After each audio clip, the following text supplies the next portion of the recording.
सुकन्या समृद्धी योजनेमध्ये 12,000 रुपये जमा करायचे आणि रिटर्न तुम्हाला यामधून 67 लाख रुपये 100% खात्रीपूर्वक दिलं जाणार आहे। या ठिकाणी तुम्ही प्रूफ पाहू शकता मित्रांनो।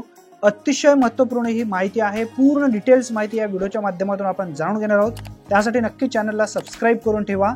आता या ठिकाणी सुकन्या समृद्धी योजनेचे मुख्य वैशिष्ट्य काय आहे याबद्दलची माहिती जाणून घेऊया। वर्तमान व्याज दर जो आहे 8.2 प्रति वर्ष आहे। वार्षिक आधारावर गणना केली जाते आणि वार्षिक चक्रवाढ व्याज यामध्ये उपलब्ध आहे। किमान यामध्ये 250 रुपये आणि कमाल जो आहे 1.5 लाख रुपये आर्थिक वर्षात आपण जमा करू शकतो। त्यानंतरच्या ठेवीवर 50च्या पटीमध्ये एक रकमी ठेवल्या जाऊ शकतात। एका महिन्यात किंवा आर्थिक वर्षात ठेवीच्या संख्येवर मर्यादा या ठिकाणी देण्यात आलेलं नाही आहे। खाते कोण उघडू शकतो, हा अकाउंट कोणी उघडू शकतो? 10 वर्षापेक्षा कमी वयाच्या मुलींच्या नावाने पालकाद्वारे हे खाते उघडू शकते।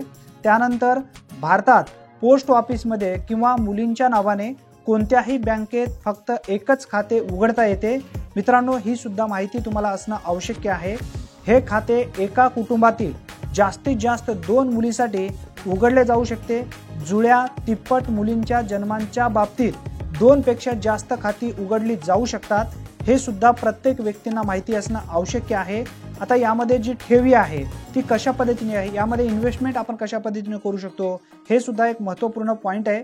खाते किमान प्रारंभ ठेव जी आहे सह उघडले जाऊ शकतात। किती रुपयांनी? 250 रुपयांनी यामध्ये खाते सर्वप्रथम उघडले जाऊ शकतात। आर्थिक वर्षात किमान ठेव जी आहे 250 रुपये म्हणजे 250 रुपये आणि कमाल ठेव जी आहे यामध्ये 1.5 लाख रुपये 50च्या पटीमध्ये एका आर्थिक वर्षात एक रकमी आपण यामध्ये अनेक हप्ते भरू शकतो। त्यानंतर खाते उघडण्याच्या तारखेपासून जास्तीत जास्त 15 वर्ष पूर्ण होईपर्यंत ठेव यामध्ये तुम्हाला जमा करायची आहे।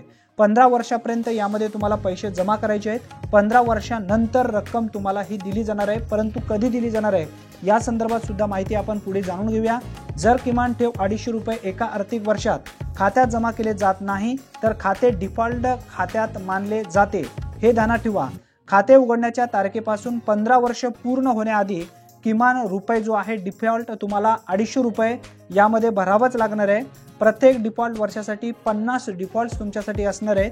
त्यानंतर आयकर कायद्याच्या कलमात 80C अंतर्गत ठेवी वजावटीसाठी पात्र ठरतात, हे सर्वात महत्त्वाचा पॉइंट आहे।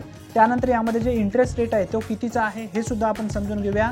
खाते तिमाही आधारावर वित्त मंत्रालयाने अधिसूचित केलेल्या विहित दरावर कमाई करेल। त्यानंतर कॅलेंडर महिन्यासाठी 5व्या दिवसाच्या समाप्ती आणि महिन्याच्या शेवटच्या दरम्यान खात्यातील सर्वात कमी शिल्लक रकमेवर व्याज मोजले जाईल। त्यानंतर प्रत्येक FYच्या शेवटी, जेथे खाते FYच्या शेवटी असेल त्या खात्यात व्याज जमा केली जाईल। म्हणजे बँकेतून PO कडे खाते हस्तांतरित झाल्यास किंवा उलट याचा जो पूर्ण डिटेल्स आहे पुढे आपण समजून घेत जाणार आहोत। मिळालेला व्याज आयकर कायद्यानुसार करमुक्त आहे। यामध्ये तुम्हाला कसल्याही पद्धतीचं व्याज तुम्हाला दिलं जाणार आहे, यावरती कसल्याही पद्धतीचं कर लागणार नाही, हे सुद्धा महत्त्वपूर्ण पॉइंट आहे। खात्याचे संचालन मुलगी वयाची पूर्ण होईपर्यंत म्हणजे 18 वर्ष खाते पालकाद्वारे चालवले जाईल। आता पैसे काढणे, यामध्ये जर आपल्याला पैसे काढायचे असेल तर हे पैसे कशा पद्धतीने काढले जाणार आहेत। त्यानंतर अलीकडेच आपल्याला पैसे काढायचे असेल तर कशा पद्धतीने काढले पाहिजे। मुलींचे वय 18 वर्ष झाल्यावर किंवा 10वी उत्तीर्ण झाल्यानंतर खात्यातून पैसे काढले जाऊ शकतात, हे सुद्धा ध्यानात ठेवा। मागील FY ज्या शेवटी उपलब्ध शिल्लक 50% पर्यंत पैसे काढले जाऊ शकतात। जेवढी रक्कम तुमची जमा होईल त्यामधून 50% पर्यंत तुम्हाला यामधली रक्कम काढता येते। पैसे काढणे एक रकमी किंवा हप्त्यामध्ये केले जाऊ शकते। दरवर्षी एकापेक्षा जास्त नाही। कमाल 5 वर्षासाठी निर्दिष्ट केलेले कमाल मर्यादेच्या अधीन आणि फी इतर शुल्काच्या वास्तविक आवश्यकतांच्या अधीन आहे। त्यानंतर अकाली जे खाते आहे ते बंद होणे, ही सुद्धा एक महत्त्वपूर्ण माहिती आहे। खालील अटी खाते उघडल्यानंतर 5 वर्षानंतर खाते मुदतीपूर्वी बंद केले जाऊ शकते। अनेक व्यक्ती 1-2 वर्ष खाते चालवतात त्यानंतर बंद करायला बघतात, परंतु 5 वर्षानंतरच हे खाते तुम्हाला बंद करता येणार आहे। खातेधारकाच्या मृत्यूनंतर मृत्यूच्या तारखेपासून ते पेमेंटच्या तारखेपर्यंत PO बचत खाते व्याज दर लागू होईल, हे सुद्धा महत्त्वपूर्ण पॉइंट आहे। मिळालेले व्याज आयकर कायद्यानुसार करमुक्त आहे। यामधून जो तुम्हाला व्याज मिळणार आहे यावरती कसल्याही पद्धतींची GST असेल किंवा इतर काही जी व्याज आहे, व्याजावरती जे लागणार आहे कर आहे तो कर यामधून तुम्हाला देण्याची गरज नाही। खात्याचे संचालन मुलगी वयाची पूर्ण होईपर्यंत 18 वर्ष खाते पालकाद्वारे चालवले जाईल, हे सुद्धा महत्त्वपूर्ण आहे। आता पैसे यामधून तुम्हाला काढायचे आहेत। आता पैसे काढत असताना मुलींचे वय 18 वर्ष झाल्यानंतर किंवा 10वी उत्तीर्ण झाल्यानंतर खात्यातून पैसे काढले जाऊ शकतात। तुमची जी रक्कम जमा त्यामध्ये होणार आहे यामधून तुम्हाला 50% रक्कम सहजासहजी तुम्हाला यामधून घेता येणार आहे। मित्रांनो, अधिक माहितीसाठी तुम्ही पोस्ट ऑफिसमध्ये जाऊन पूर्ण डिटेल्स माहिती घेऊ शकता तुमच्या जवळच्या। आता तुम्हाला डिटेल्स या ठिकाणी मी प्रूफ दाखवतोय। आता इंटरेस्ट कॅल्क्युलेटर पोस्ट ऑफिसचा जो इन्फोचा आहे तो मी ॲप इथं इन्स्टॉल केलेला आहे, म्हणजे डाउनलोड केलेला आहे। आता या ॲपवरून आपण सुकन्या समृद्धी योजनेचा डिटेल्स या ठिकाणी कॅल्क्युलेटर आपण समजून घेणार आहोत।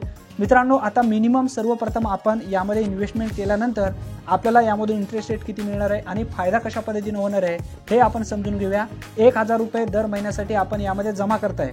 आपल्या मुलीचे वय या ठिकाणी टाकायचं आहे। आता माझी मुलगी 1 वर्षाची आहे। आता मी कॅल्क्युलेट यावरती क्लिक करतो। क्लिक केल्यानंतर महिन्याला 1000 रुपये मी जर यामध्ये जमा केलं तर मला यामधून मिळणारी रक्कम जी आहे किती असणार आहे, टोटल माझे जे पैसे जमा होतील 15 वर्षापर्यंत 1,80,000 रुपये जमा होतील आणि टोटल इंटरेस्ट रेट जो याच्यामधून मला मिळणार आहे म्हणजे व्याज जी मिळणार आहे 3,74,613 रुपये मला यामधून मिळणार आहेत आणि एकूण मॅच्युरिटी अमाऊंट जो आहे 5,54,613 रुपये मला 21 वर्षानंतर दिलं जाणार आहे। मित्रांनो, आता ही रक्कम कशा पद्धतीनं यामध्ये तुम्हाला दिली जाणार आहे, इंटरेस्ट रेट किती आहे, इयरली किती आहे, मंथली किती आहे, पूर्ण टोटल्स या ठिकाणी दाखवण्यात आलेलं आहे। मित्रांनो, याबद्दलची पूर्ण माहिती तुम्ही पोस्ट इन्फो या ॲपच्या माध्यमातून पाहू शकता। आता आपण जो 67 लाख रुपये तुम्हाला जे मिळतील ते कशा पद्धतीने मिळतील याबद्दलची सुद्धा माहिती जाणून घेऊया। आता 12,000 रुपये आपण जर इन्व्हेस्टमेंट केलात तर इन्व्हेस्टमेंट केल्यानंतर आता माझ्या मुलीचं वय 1 वर्ष आहे किंवा 2 वर्ष आहे, ज्या मुलींचं वय आहे ते मुलींचं वय सिलेक्ट करा। आता या ठिकाणी तुम्ही प्रूफ पहा। टोटल इथं तुमचं जो 15 वर्षापर्यंत तुम्हाला यामध्ये इन्व्हेस्टमेंट करायचं आहे, 21 वर्षानंतर मॅच्युरिटी पिरियड असणार आहे आणि टोटल तुमची जी अमाऊंट जमा होणार आहे, कॉन्ट्रीब्युशन जो होणार आहे 21,60,000 रुपये तुमचे जमा होतील। टोटल इंटरेस्ट रेट जो आहे 44,95,340 रुपये जो व्याज आहे तुम्हाला मिळेल यामधून आणि टोटल मॅच्युरिटी अमाऊंट जो आहे 66,55,340 रुपये तुम्हाला यामधून दिले जाणार आहेत। मित्रांनो, पहा, खूप मोठा अमाऊंट आहे। अनेक व्यक्तींना फक्त माहिती नाही आहे। माहिती तुम्हाला तुमच्या जवळच्या पोस्ट ऑफिसमध्ये जायचे आहे, पूर्ण डिटेल्स माहिती समजून घ्यायची आहे। डॉक्युमेंट्स कोणकोणते लागतात, खातं कशा पद्धतीने काढायचं आहे, तुमच्या मुलींचं वय कसं असणार आहे, पूर्ण डिटेल्स माहिती तुम्हाला त्या ठिकाणी समजून जाणार आहे। मित्रांनो, अतिशय महत्त्वपूर्ण ही माहिती आहे। जास्तीत जास्त ग्रुपवरती नक्की शेअर करा। अशाच विविध महत्त्वपूर्ण माहितीसाठी चॅनलला आत्ता सबस्क्राईब करून ठेवा। धन्यवाद। पुन्हा भेटूया नवीन व्हिडिओमध्ये नवीन माहितीसह। तोपर्यंत जय हिंद, जय महाराष्ट्र।